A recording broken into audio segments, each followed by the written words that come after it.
નમસ્કાર દર્શક મિત્રો, વિદ્યા સહાયક ભરતીને લઈને કામગીરી શરૂઆત થઈ ગઈ છે.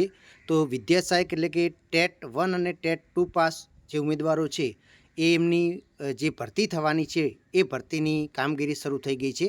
તમે અહીંયા જોઈ શકો છો કે પ્રાથમિક શિક્ષણ નિયામકની કચેરી દ્વારા જિલ્લાના પ્રાથમિક શિક્ષણ અધિકારીને તમામને પત્ર લખવામાં આવેલો છે.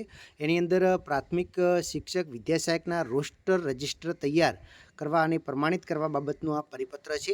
તમે અહીંયા જોઈ શકો છો કે ઉપરોક્ત વિષય અને સંદર્ભે જણાવવાનું કે જિલ્લા નગર શિક્ષણ સમિતિ હસ્તકના વિદ્યા સહાયક અને શિક્ષકના રોસ્ટર રજિસ્ટર 1/7/2024ની સ્થિતિએ અદ્યતન રીતે કરી સંબંધિત વિભાગો પાસે પ્રમાણિત કરવા સંદર્ભે 1/7/2024ના પત્રથી સૂચના આવેલ છે.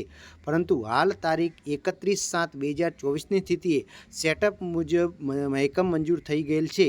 તેથી હાલ કામ કરતા કર્મચારી મુજબ તારીખ 1/9/2024ની સ્થિતિએ રોસ્ટર રજિસ્ટર પ્રમાણિત કરવા નીચેની સૂચનાઓને ધ્યાને લઈ રોસ્ટર રજિસ્ટરો તૈયાર કરી અત્રેથી આપવામાં આવનાર તારીખે રોસ્ટર રજિસ્ટર પ્રમાણિત કેમ્પમાં અદ્યતન કરીને પ્રમાણિત કરાવવા હાજર રહેવા જણાવવામાં આવેલું છે. એટલે તમે જોઈ શકો છો કે હવે 1/9/2024ની સ્થિતિએ જે ખાલી જગ્યાઓ છે એની માહિતી આપવાની છે.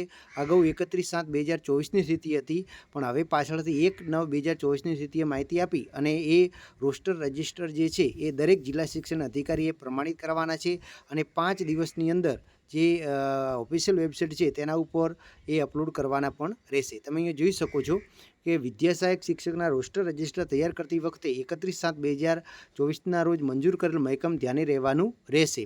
અને છેલ્લે પ્રમાણિત કરાયેલ રોસ્ટર રજિસ્ટર પછી આપના જિલ્લામાંથી તારીખ 31/7/2024 સુધીમાં વય નિવૃત્તિ હોય કે સ્વૈચ્છિક નિવૃત્તિ હોય કે જિલ્લા ફેરબદલી કે અવસાન, બઢતી કે ફરજિયાત નિવૃત્તિ કરાયેલા શિક્ષકોને રીમાર્ક્સના કારણ અને તારીખ સાથે હાલના રજિસ્ટર નોંધ કરી તારીખ 1/9/2024ની સ્થિતિએ અદ્યતન કરાવવાના રહેશે. એટલે કે 1/9/2024ની સ્થિતિએ અદ્યતન કરાવવાના રહેશે. ઉક્ત તૈયાર થયેલા રોસ્ટર રજિસ્ટર આધારિત આપના જિલ્લાની અનામતની ટકાવારીને ધ્યાને રાખી જરૂરી તારીખ પત્રકો ચોકસાઈપૂર્વક તૈયાર કરવાના રહેશે અને વિકલાંગ માટેનું રજિસ્ટર પણ અલગ નિભાવવાનું રહેશે અને કેમ્પની તારીખની જાણ ટૂંક સમયમાં કરવામાં આવશે. એટલે કે વિદ્યા સહાયકની ભરતીની કામગીરી આના ઉપરથી લાગે છે કે ટૂંક સમયની અંદર તૈયાર થઈ ગઈ છે અને જે રીતે એમણે તારીખ આપી છે એ જ પ્રમાણે થશે એવું આપણે જાણવા મળી રહ્યું છે.